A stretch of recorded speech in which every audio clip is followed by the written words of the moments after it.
Hello guys, welcome to my channel. Thoughts given every thing. நம்ம ஒரு விஷயத்தை நம்ம பண்ணணுன்றதுக்கு முன்னாடி அந்த தாட்ஸ் வந்து முன்னாடி நிற்கும். நீ இது வந்து பண்ணு, இதை வந்து நீ பண்ணாத அப்படின்னு சொல்லிட்டு அந்த தாட்ஸ் வந்து நமக்கு முன்னே வந்து நமக்கு வந்து ஹெல்ப் பண்ணும். ஸோ அந்த தாட்ஸை நம்ம வந்து எப்படி எடுத்துக்கணும் அப்படின்னா, ஓகே நம்ம ஒரு விஷயத்தை நம்ம பண்ணுறோம், அதை வந்து நம்ம எப்படி பண்ணணும், எப்படி நம்ம வந்து கரெக்டாக பண்ணணும், இப்படி பண்ணால் கரெக்டாக இருக்குமா, அப்படி பண்ணால் கரெக்டாக இருக்குமான்னு சொல்லிட்டு ஏகப்பட்ட தாட்ஸ் வரும்.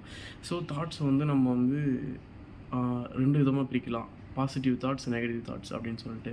ஸோ நம்ம எந்த வைப்ரேஷனில் இருக்கோமோ அதை பொறுத்து தாட்ஸ் வந்து 2 டைப்ஸ் ஆகுது. ஸோ நம்ம வந்து பாசிட்டிவ் வைப்ரேஷனில் இருக்கோம் அப்படின்னா நம்மளுடைய எண்ணங்களும் வந்து பாசிட்டிவாக தான் இருக்கும். ஸோ காலைல எழுந்திரிச்சு நம்ம ஒர்க் அவுட் பண்ணுறது, இல்லை படிக்கணும்னு நினச்சா படிக்கிறது, இல்லை ஒரு ஒர்க் போகிறது, இல்லை ஒரு பிஸ்னஸ் பண்ணுறது, டு டூ லிஸ்ட் வந்து நம்ம வந்து மேக் பண்ணுறது, என்ன வேணாலும் இருக்கலாம். ஸோ அது எல்லாமே வந்து தாட்ஸ்லேருந்து தான் வருது.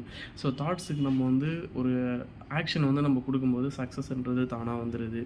ஸோ அதுக்கு நம்ம என்ன பண்ணணும் அப்படின்னா, அந்த தாட்ஸ் வந்து நல்ல தாட்ஸ் தானே அப்படின்னு சொல்லிட்டு நம்ம வந்து அதை அனலைசிஸ் பண்ணி நம்ம அதுக்காக நம்ம ஒர்க் பண்ண ஆரம்பித்தோம் அப்படின்னா நம்மளுடைய சக்ஸஸ் வந்து யாராலுமே தடுக்க முடியாது. ஸோ நம்மளுடைய சேனல் நீங்கள் வந்து ஃபாலோ பண்ணல அப்படின்னா நீங்கள் ஃபாலோ பண்ணி வச்சுக்கோங்க. Thank you guys.